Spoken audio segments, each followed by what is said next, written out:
En juillet dernier, l'ancien premier ministre japonais Shinzo Abe est assassiné alors qu'il donne un discours lors d'un meeting électoral dans la ville de Nara.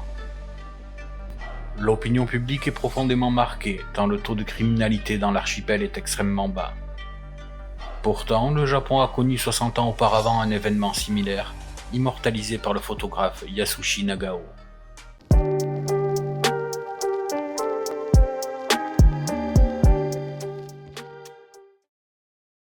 Tokyo, 12 octobre 1960. Plus de 3000 visiteurs prennent place dans la salle du Hibiya Public Hall pour assister au débat entre le président du Parti socialiste, Inejiro Asanuma, et le premier ministre démocrate libéral, Hayato Ikeda. L'événement est aussi retransmis en direct sur la chaîne publique de télévision NHK. Le thème principal de la soirée sera le traité de défense mutuelle américano-japonais, sujet sensible dans le pays 15 ans après le bombardement d'Hiroshima et Nagasaki. L'accord permettrait le maintien des bases militaires américaines dans l'archipel nippon. Dans le contexte de la guerre froide, les deux hommes sont sur des positions opposées.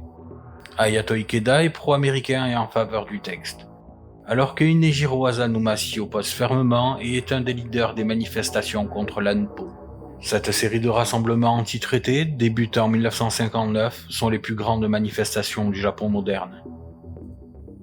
Le chef du Parti socialiste monte sur scène et prend la parole.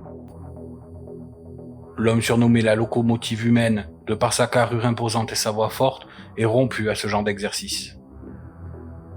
Mais au bout de quelques minutes, un brouhaha et des cris se font entendre au fond de la salle. Un groupe de militants d'extrême droite perturbe bruyamment le discours d'Inejiro Asanuma, obligeant celui-ci à s'interrompre quelques instants. La sécurité intervient et les journalistes présents se dirigent vers le lieu de l'incident. Yasushi Nagao, photojournaliste pour le quotidien tokyoïte Mainichi Shimbun, décide de ne pas suivre ses collègues et reste près de la scène. Au moment où la situation semble s'être calmée et que le discours reprend, un adolescent vêtu d'un uniforme scolaire et armé d'un wakizashi se jette sur l'homme politique et lui enfonce sa lame à 2 reprises dans l'abdomen. Yasushi, aux premières loges, saisit alors l'instant sur sa dernière pellicule. De nombreuses personnes présentes se jettent sur l'agresseur et l'immobilisent alors que celui-ci tente de retourner l'arme contre lui. Inejiro est immédiatement pris en charge, mais meurt de ses blessures avant son arrivée à l'hôpital. L'assassin est Otoya Yamaguchi. Il est âgé d'à peine 17 ans et il est le fils d'un officier supérieur des forces d'autodéfense japonaises. Il grandit dans une famille aux valeurs conservatrices et s'intéresse très jeune à la politique. À l'adolescence, il rejoint son frère aîné dans l'organisation d'extrême droite Dai Nippon Aikokuto, ou Parti patriotique du Grand Japon. Électrisé par les discours de son fondateur, Satoshi Akao, il se radicalise et enchaîne les arrestations, notamment pour des contre-rassemblements lors des manifestations de l'ANPO. Ses camarades et lui sont alors persuadés que ces démonstrations sont les prémices d'une révolution communiste dans le pays.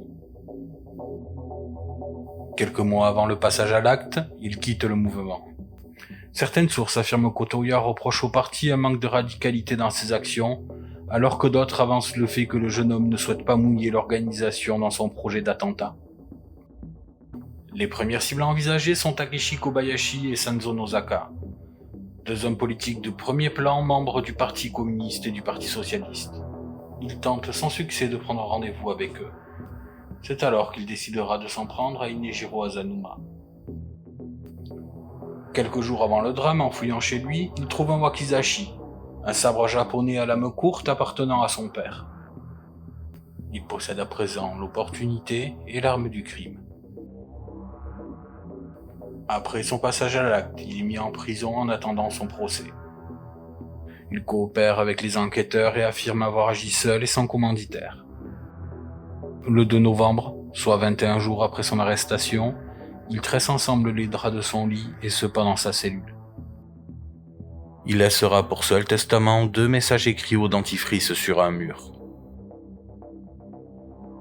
Vive l'empereur.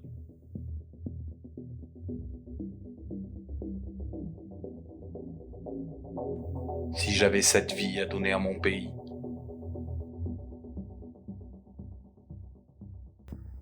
Dès l'annonce de sa mort, Otoya Yamaguchi est considéré comme un martyr par l'extrême droite japonaise.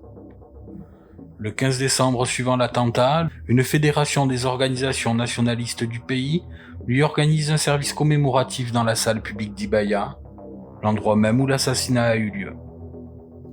Encore aujourd'hui, ils organisent tous les 2 novembre, date anniversaire du suicide d'Otoya Yamaguchi, une cérémonie en son hommage. Son masque funéraire trône d'ailleurs toujours sur un autel dédié au siège du Dai Nippon Aikokuto. L'attentat contre Nijiro Asanuma a entraîné dans les années qui ont suivi une vague de tentatives d'assassinat par des militants nationalistes. La photographie de Yasushi Nagao dépasse très rapidement les frontières du Japon. Il est le premier étranger à être récompensé par le prix Pulitzer en 1961 et il est le premier japonais à décrocher le World Press Photo of the Year. Bien qu'aujourd'hui marginale, l'extrême droite japonaise reste très présente dans l'espace public. Il est tout à fait possible, si vous vous baladez un jour dans une grande ville nippone, que vous croisiez un de leurs camions de propagande ou une de leurs manifestations.